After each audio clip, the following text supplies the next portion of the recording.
వాక్యం విందాం మనం అందరం కూడా.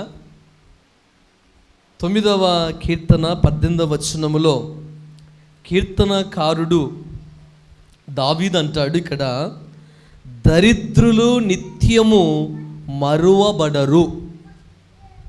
దరిద్రులు నిత్యము మరువబడరు అనే వాక్యాన్ని మనము భక్తుడు దావీదు రాస్తూ ఉన్నాడు. ఈ లోకములో చాలా వరకు మనం చూస్తాం ప్రియులారా,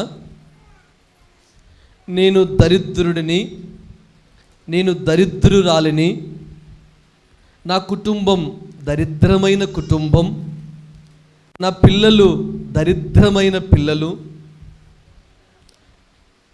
నా భర్త దరిద్రుడు, నా కోడలు దరిద్రురాలు, మా అత్త దరిద్రురాలు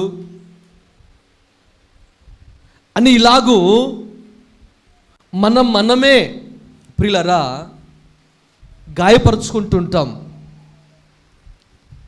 ఈ దరిద్రత జీవితానికి ఎప్పుడు మంచి రోజులు వస్తావో ఆ దేవుడైనా కనికరించడా అని చెప్పి నిరుత్సాహపడుతూ ఉంటాం. ప్రియులరా, ఈ రాత్రి వేళలో దేవుడు నీతో నాతో మాట్లాడుతూ ఉన్నాడు వాక్యము ద్వారా. నిజంగా దరిద్రులైనటువంటి వారు మమ్మల్ని అందరూ మరిచిపోయారు. కన్నవారు మరిచిపోయారు, తోబుట్టిన వారు మరిచిపోయారు, స్నేహితులు మరిచిపోయారు, నానబడిన వారు మరిచిపోయారు. కనీసం సృజించిన దేవుడైనా చూస్తాడనుకున్నాం, ఆయన కూడా మరిచిపోయాడేమో అని నిరుత్సాహపు స్థితిలోనికి మనం వెళతాం. ప్రియులారా, ఈరోజు దేవుడు నీతో మాట్లాడుతున్న మాట ఏంటంటే, దరిద్రులంట నిత్యము వారు మరువబడరు. మనం అనుకుంటాం మమ్మల్ని మరిచిపోయారు అని అనుకుంటుంటారు, కానీ దేవుని వాక్యం చెప్తుంది ప్రియులారా, దరిద్రులంట నిత్యము వారు మరువబడరు. ఎంత గొప్ప మాట చూడండి ప్రియులారా. దావీదు యొక్క స్థితి దరిద్రపు స్థితిలోనికి వెళ్ళిపోయింది. ఎవరి జీవితం అమ్మా? దావీదు యొక్క జీవితం దరిద్రపు జీవితంలోనికి దిగజారిపోయింది. అలాంటి నిరుత్సాహ పరిస్థితిలో ఉన్నటువంటి దావీదు, దేవుడు జయోత్సాహము ద్వారా దావీదునకు జయము కలిగించిన తరువాత దావీదు ఈ మాట రాస్తూ ఉన్నాడు, దరిద్రులను నిత్యము మరువడు. ఎంత గొప్ప మాట చూడండి. బైబిల్లో క్రొత్త నిబంధన గ్రంథములో లాజరు ఎవరమ్మా? ఆయన లాజరు ఎవరు? దరిద్రుడైన లాజరు, కురుపులతో, రోగము చేత ధనవంతుడైనటువంటి ఇంటి గేటి వాకిడి దగ్గర నిలిచి ఉన్నాడు దరిద్రుడైన లాజరు. ఈ భూమి మీద దరిద్రులు ఉన్నారు, ధనవంతులు ఉన్నారు. ప్రియులారా, ఈరోజు ఈ రాత్రి వేళలో దేవుడు మాట్లాడుతూ ఉన్నాడు, దరిద్రులను మరిచే దేవుడు కాదు ఆయన. ప్రియులారా, నీ స్థితి ఎలా ఉన్నప్పటికీ దేవుడు అంటాడు, నువ్వు ఏ స్థితిలో నశించిపోతున్నావో, ఏ స్థితిలో నీవు దరిద్రుడిగా ఉన్నావో, ఆ స్థితిలో నుండి దేవుడు నిన్ను పైకి లేపటానికి ఆయన పరలోకాన్ని వీడి భూమి మీదికి దిగి వచ్చాడు. ఆయన దరిద్రుడైన లాజరు కూడా ధనవంతుని ఇంటి గేటు దగ్గర నిలిచి ఉన్నాడు. కానీ అందరూ అనుకున్నారు దరిద్రుడు నిజంగా ప్రియులారా ఈ లోకములో దరిద్రుడుగానే బ్రతికాడు, దరిద్రుడిగానే జీవించాడు ఆయన. కానీ దరిద్రుడు నిజంగా ప్రియులారా చనిపోయిన తర్వాత ఎక్కడున్నాడని మనం ఆలోచన చేస్తే పరదేశులో దేవుని యందు నెమ్మది పొందుతున్నాడు. హల్లెలూయా. ధనవంతుడైనటువంటి వ్యక్తి ఆయన అగ్నిలో కాలుతూ ఉన్నాడు.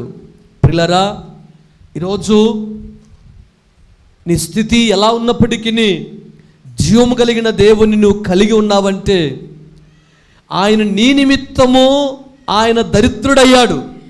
ఎవరి నిమిత్తం? మనందరి నిమిత్తము ఆయన దరిద్రుడాయను అని లేఖనం చెప్తూ ఉంది. ప్రియులారా, మనందరి దారిద్ర్యమును బట్టి ధనవంతుడైన దేవుడు, జీవము కలిగిన దేవుడు మనందరి నిమిత్తమై ఆయన దరిద్రుడయ్యాడు. ప్రియులారా, ఈరోజు నేను దరిద్రుడు అనుకుంటున్నాం, కానీ దేవుని దృష్టిలో మనమందరం కూడా ఎవరిమంటే ధనవంతులం. హల్లెలూయా, దేవునికి స్తోత్రం కలుగునుగాక. ప్రియులారా, మన స్థితి ఆ విధంగా ఉండుండొచ్చు, కానీ ప్రభువును బట్టి మనం ఎవరిమి? ధనవంతులం. హల్లెలూయా. మన స్థితి దరిద్రంగా ఉండుండొచ్చు, మన స్థితిగతులు అలాగ ఉండుండొచ్చు, కానీ ధనవంతుడైనటువంటి వ్యక్తి ఈ లోకములో ధన సంపన్నుడైనప్పటికీ ఆయన అగ్నిలో యాతన పడుతున్నాడు. ఈ భూమి మీద దరిద్రుడైనటువంటి లాజరు పరదేశంలో నెమ్మది పొందుతున్నాడు. అప్పుడు జ్ఞాపకం వచ్చింది ఎవరికి? ధనవంతునికి. ప్రియులారా, ఈరోజు నాకేం తక్కువ, నాకు డబ్బుంది, ఆస్తుంది, ధనవంతుణ్ణి, నాకు చెప్పేవారు లేరు, నన్ను చూసేవారు లేరు అని విర్రవీగుతున్నావేమో. ఈ రాత్రి వేళలో ప్రియులారా, డబ్బు నిన్ను రక్షించదు, బంధువులు నిన్ను రక్షించరు ప్రియులారా, స్నేహితులను రక్షించరు ప్రియులారా, నిన్ను కన్నవారు నిన్ను రక్షించరు ప్రియులారా, నీ తోబుట్టిన వారు నిన్ను రక్షించరు. కానీ నా ప్రియ దేవుని బిడ్డలారా, ఎవరు రక్షిస్తారు అంటే ప్రభు అయిన యేసుక్రీస్తు వారు రక్షిస్తారు. ఆయనే జీవము కలిగిన దేవుడు, ఆయన లోకరక్షకుడు. ఎవరమ్మా? లోకరక్షకుడు. అందుకోసమే ప్రియులారా, నీ స్థితి ఎలా ఉన్నప్పటికీ ఆ లోకరక్షకుడితో సహవాసము కలిగి ఉండు. దావీదు దరిద్రపు స్థితిలో జీవిస్తున్నప్పటికీ దేవుణ్ణి వదిలిపెట్టలేదు.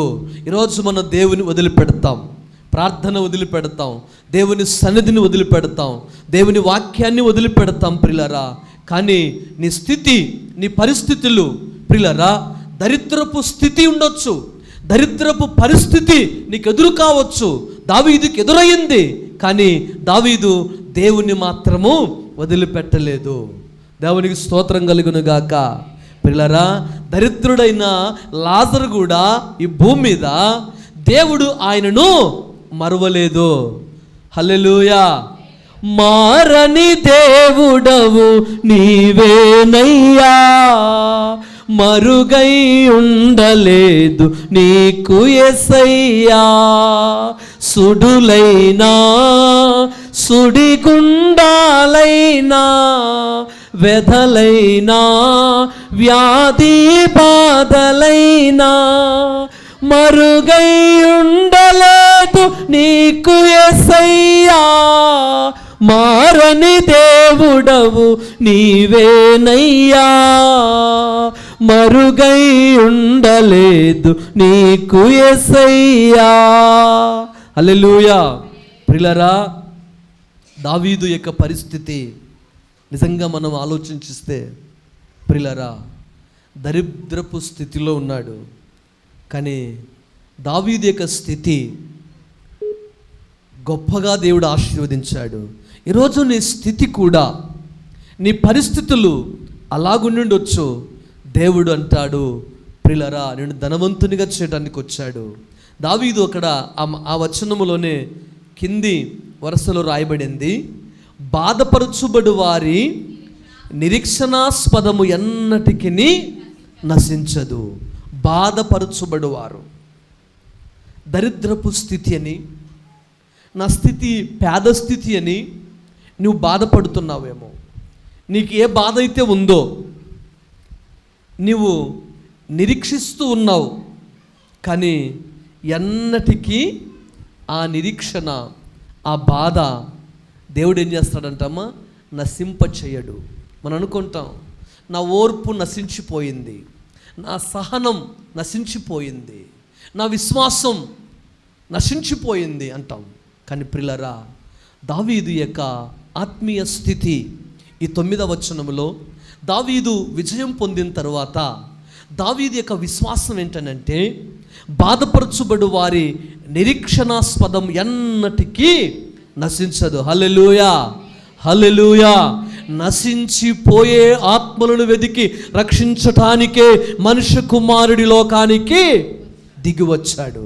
కానీ నీకు రోగముందని నశించిపోతున్నానని పిల్లరా బాధపడుతున్నావేమో. నీ బాధ, నీ నిరీక్షణాస్పదమును దేవుడు నశింపచేయడు. హల్లెలూయా. అందుకొరకే 12వ కీర్తన 5వ వచనంలో ఒక మాట రాయబడింది. 12వ కీర్తన 5వ చరణములో ఇక్కడ రాయబడింది, బాధపడు వారికి చేయబడిన బలత్కార్యమును బట్టి, దరిద్రుల నిట్టూర్పులను బట్టి నేనిప్పుడే లేచదును, రక్షణను కోరుకున్న వారికి నేను రక్షణ కలగజేసేదను. హల్లెలూయా. దేవునికి మహిమ కలుగునుగాక. ప్రియులారా, ఈ వచనంలో మనం చదివితే దావీదు యొక్క పక్షమందు దేవుడు ఏమంటున్నాడంటే, నా ప్రేమైన దేవుని బిడ్డలారా, బాధపడు వారికి చేయబడిన బలత్కార్యమును బట్టి, ఎవరైతే బాధపడుతున్నారో ఇంకా వారిని ఏం చేస్తారంటే బలత్కార్యంగా చేస్తారు. దావీదును కూడా బలత్కార్యముగా దావీదుపై శత్రువులు, ఫిలిప్తీలు, అమాలేకీయులు ప్రియులరా దావీదు మీద దండెత్తొచ్చారు. దావీదు మీదికి బలత్కార్యం చేశారు. అయినప్పటికీ దావీదు ఎలా ఉన్నాడంటే, ఆయన నిరీక్షణాస్పదము నశించిపోయే పరిస్థితిలో ఉన్నప్పటికీ ప్రియులరా, దావీదు దరిద్రపు స్థితిలో ఉన్నప్పటికీ, నిజంగా దరిద్రుని ఎవరు పట్టించుకోరు, అవునా కదమ్మా? చూసి ఊరికనే వెళ్ళిపోతూ ఉంటారు. ఎవరు పట్టించుకోరు, ఎవరు పరామర్శించరు, ఎవ్వరు కూడా ప్రియులారా ఇలా చూసి ఓదార్చరు, పరామర్శించరు. ప్రియులారా, దావీదు అలాంటి పరిస్థితిలో ఉన్నాడు. కానీ దేవుడు దావీదు ఏమంటున్నాడంటే, బాధపడు వారికి చేయబడిన బలత్కార్యమును బట్టి, దరిద్రుల నిట్టూర్పులను బట్టి నేనిప్పుడే లేచదను. హల్లెలూయా. మన దేవుడు ఏం చేస్తాడంటమ్మా? లేస్తాడంట. ఎవరి నిమిత్తమై? ఎవరైతే బాధపరచబడుతున్నారో, ఎవరైతే దరిద్రులని నిట్టూర్పులు ఉన్నారో, అంటే నిందిస్తూ ఉన్నారో, నీవు దరిద్రుడవు, నీ స్థితి బాగలేదు అని బాధపరచబడుతుంటారో, దేవుడు నిజంగా వారి పక్షమందు ఆయన లేస్తాడంట. లేచి ఏం చేస్తాడంటమ్మా ఆయన? అక్కడ రాయబడింది ప్రియ దేవుని బిడ్డలారా, రక్షణ కోరుకొరువానికి నేను రక్షణ కలగజేసేదనని యెహోవా సెలవిచ్చుచున్నాడు. హల్లెలూయా. దేవునికి మహిమ కలుగునుగాక. ప్రియులారా, నిజంగా దేవుడు నీవు ఏ స్థితిలో ఉన్నప్పటికీ ఆయన సహాయం కోరుకుంటే ఆయన నీకు సహాయం చేయడానికి సమర్థుడు. అందుకోసం అక్కడ రాయబడింది 9వ కీర్తన 18వ వచనములో, బాధపరుచుబడు వారికి నిరీక్షణాస్పదము ఎన్నటికీ నశించదు.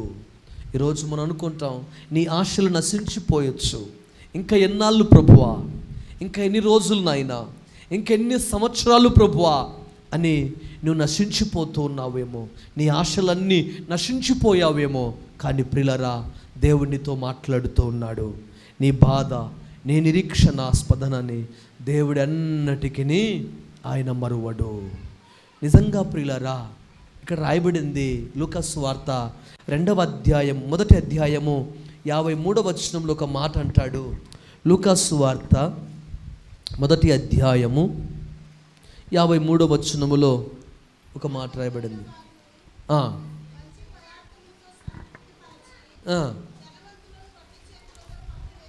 దేవునికి స్తోత్రం. హల్లెలూయా. ప్రియులారా, ఇక్కడ ఒక చక్కటి మాట ఏం రాయబడిందనంటే, చక్కగా ఆకలిగొనిన వారిని మంచి పదార్థములతో సంతృప్తిపరిచి ధనవంతులను వట్టి చేతులతో పంపివేసెను. హల్లెలూయా. ధనవంతులైన వారు, కడుపు నిండిన వారు ప్రియులారా, పొగరెక్కిన వారు, గర్విష్ఠులు ప్రియులారా, నేనే రాజును, నేనే సింహమును, నేనే అధిపతిని, నేనే నాయకుడును, నేనే అనుకుని విర్రవీగినటువంటి పిల్లరా రాజులు ఎందరో దేవుని పక్షమందు గడ్డి మేసేటువంటి రీతిలో దేవుడు చేశాడు. ఇక్కడ లూకాసు వార్త 1వ అధ్యాయము 53వ వచనములంట, ప్రియులారా నీవు ఏ విషయము కొరకైతే దేవుని దగ్గర స్వస్థను కొరిగావో, ఆకలిగా ఉంటున్నావో, దేవుడు అంటాడు ఆకలిగా ఉన్న వారిని మంచి పదార్థములతో తృప్తిపరిచాడు దేవుడు. ధనవంతులైన వారిని వట్టి చేతులతో పంపివేశాడు. దేవునికి మహిమ కలుగును గాక. నువ్వు ఎప్పటికైనా వట్టి కొండవే, ఎప్పుడైనా వట్టి చేతులవో. ఎప్పుడు నేను ధనవంతుణ్ణి, నేను డబ్బున్నవాడిని, నేను ఆస్తి కలిగిన వాడిని, నేను ఐశ్వర్యము కలిగిన వాడిని, పేరు కలిగిన వాడను, సౌందర్యం కలిగిన వాడను, అందచందాలు కలిగిన వాడను, ఉద్యోగస్తుణ్ణి, వ్యాపారస్తుణ్ణి, రైతును, ప్రిలరా రాజును అని నీవు విర్రవీగుతున్నట్లయితే ప్రిలరా దేవునితో మాట్లాడుతున్నాడు. నిజంగా ఆకలిగా ఉన్న వారికంట దేవుడు మంచి పదార్థాన్ని ఆయన పెడతాడంట. ధనవంతులైన వారిని వట్టి చేతులతో పంపివేస్తాడంట. నిజంగా ప్రియులారా ఈ లోకములో ఎందుకనంటే ప్రియులారా దేవుడు దరిద్రుల కొరకు వచ్చాడు, నశించిపోయే వారి కొరకు వచ్చాడు ఆయన. నిజంగా నా ప్రేమైన దేవుని బిడ్డలారా మనం ఎలా ఉండాలంటే దేవుని దగ్గర ఆశ కలిగి ఉండాలి. అందుకోసమే దేవుని వాక్యములకు మాట రాయబడింది, ఆశపడిన ప్రాణాన్ని తృప్తిపరిచే దేవుడు. హల్లెలూయా. నిజంగా ప్రియులారా నువ్వు ఏ ఆకలిగా ఉంటున్నావో, నువ్వు ఏ దరిద్రపు స్థితిలో ఉన్నావో, ఏ ప్రమాదములో ఉన్నావో, ఏ అవస్థలో ఉన్నావో, కానీ దేవుడు అంటాడు ప్రియులారా ఆయన నిన్ను చూస్తూ ఉన్నాడు. యాకోబు పత్రిక 2వ అధ్యాయం 5వ వచనములో అక్కడ యాకోబు భక్తుడు అంటాడు ప్రియులారా, ఏమంటాడనంటే మీలో ఎవరికైనా జ్ఞానము కొదగా ఉన్నాడలా ప్రియులారా వారు ఎలాంటి వారైనా, నువ్వు దరిద్రుడవు కావచ్చు, ధనవంతుడవు కావచ్చు, పేరు ప్రఖ్యాతులు కలిగిన వాడు కావచ్చు, కానీ దేవుని వాక్యం అక్కడ ఉంటుంది ప్రియులారా. యాకోబు పత్రిక 2వ అధ్యాయం 5వ వచనములో అక్కడ మంచి మాట ప్రియులారా యాకోబు అంటాడు. యాకోబు రాసిన పత్రిక 2వ అధ్యాయం 5వ వచనం చదివితే, నా ప్రియ సహోదరులారా ఆలకించుడి, ఈ లోక విషయములో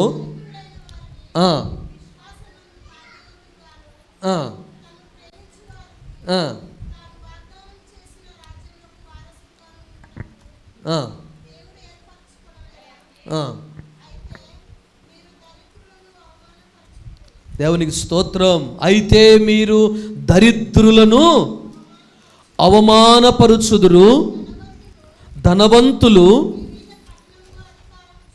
మీ మీద కఠినముగా అధికారము చూపుదురు, మిమ్మును న్యాయస్థభలకు ఈడ్చుచున్నవారు మీరే కదా. మీకు పెట్టబడిన శ్రేష్టమైన నామమును దూషించువారు వీరే కదా. దేవునికి స్తోత్రం. నిజంగా ప్రియులారా యాకోబు భక్తుడు ఇక్కడ బహు చక్కగా రాస్తాడు, నా ప్రియ సహోదరులారా ఆలకించుడి, ఈ లోక విషయములో దరిద్రులైన వారి విశ్వాసమందు భాగ్యవంతులుగాను తన్ను ప్రేమించు వారికి తాను వాగ్దానము చేసిన రాజ్యమునకు వారసులుగా ఉండుటకు దేవుడు ఏర్పరచుకొనలేదా. హల్లెలూయా. ప్రియులారా దరిద్రుని నిందల పాలైపోయాను, అప్పుల పాలైపోయాను, రోగిష్ఠునైపోయాను, నిరుత్సాహపు స్థితిలో, నిరీక్షణాస్పదనములో బాధపడుతూ వేదన పడుతూ మదన పడుతున్నట్లయితే ఈ రాత్రి వేళలో దేవుడు నీతో మాట్లాడుతూ ఉన్నాడు. ఆయన అంట ప్రియులారా ఆయన భాగ్యవంతులుగా చేశాడు దేవుడు దరిద్రులైన వారిని. అంత మాత్రమే కాదు ప్రియులారా ఆయన రాజ్యమునకు వారసులుగా ఉండుటకు దేవుడు ఏర్పరచుకున్నాడు. దేవునికి మహిమ కలుగునుగాక. నిజంగా ఆ దరిద్రులను చూసి ధనవంతులైన వారు ఏమంటారంటే 6వ వచనములో, అయితే మీరు దరిద్రులను అవమానపరుచుదురు. చూడండి, దరిద్రులైన వారిని అవమానపరుస్తారు. చాలామంది అంటుంటారు, పొద్దున్న లేసినాలని ప్రార్థన చేస్తూ ఉంటాం, నీ స్థితి దరిద్రపు స్థితేనా, దేవుని నమ్ముకున్నావు నీ స్థితి అంతేనా, ప్రార్థన చేస్తావు నీ స్థితి అంతేనా, వాక్యం చదువుతావు నీ స్థితి దరిద్రపు స్థితేనా అన్నప్పుడు మనం ఏం చేయాలంటే దేవునికే మహిమ కలుగునుగాక అని చెప్పాలి. హల్లెలూయా. అక్కడ అంటాడు 6వ వచనములో, అయితే మీరు దరిద్రులను అవమానపరుచుదురు, ధనవంతులు మీ మీద కఠినముగా అధికారము చూపుదురు. ధనవంతులంట దరిద్రుల మీద కఠినముగా చలాయిస్తారంట పెత్తనం. ప్రియులారా, ఈరోజు దేవుడు మనందరికీ స్వేచ్ఛనిచ్చాడు. ఎవరికి దాసులం కాకూడదు, మనం దేవునికే మనము దాసులం కావాలి. ఎందుకనంటే ఆయన మనందరికీ యజమానుడు, ఆయన మనందరికీ రక్షకుడు, ఆయన మనమందరము ఆయన పిల్లలం, ఆయన యాజకుడు, ఆయన ప్రధాన యాజకుడు. అందుకోసమే ఎవ్వరికి మనం దాసులం కాకూడదు. ప్రియులారా, ఇక్కడ దరిద్రులైనటువంటి వారిని బట్టి ప్రియులారా, ధనవంతులు మీ మీద కఠినముగా అధికారము చూపుదురు, మిమ్మును న్యాయ సభలకు ఈడ్చుచున్న వారు వీరే గదా. చూడండి, అంత చక్కటి మాట చూడండి. దేవునికి స్తోత్రం కలుగునుగాక. ప్రియులారా, నీ స్థితి ఎలా ఉన్నప్పటికీ దేవుడు చూస్తూ ఆయన ఊరుకోడు. ఆయన జీవము కలిగిన దేవుడు. నీ దరిద్రపు స్థితిని, నీ బాధ స్థితిని, నీ అవమాన స్థితిని చూచి దేవుడు లేస్తాడంట. దావీదు పక్షమందు అలాగున్నప్పుడు దేవుడు దావీదు పక్షమందు నిలిచి లేచి దావీదు పట్ల దేవుడు గొప్ప కార్యం చేశాడు. దేవుడు ఈ రాత్రి వేళలో నా జీవితంలో దావీదు పక్షమందు చేసిన కార్యము దేవుడు నా జీవితంలో అట్టి కార్యము దేవుడు జరిగించునుగాక. దేవుడు కొద్ది మాటలు మనందరి విడికిలో ప్రభు దీవించునుగాక.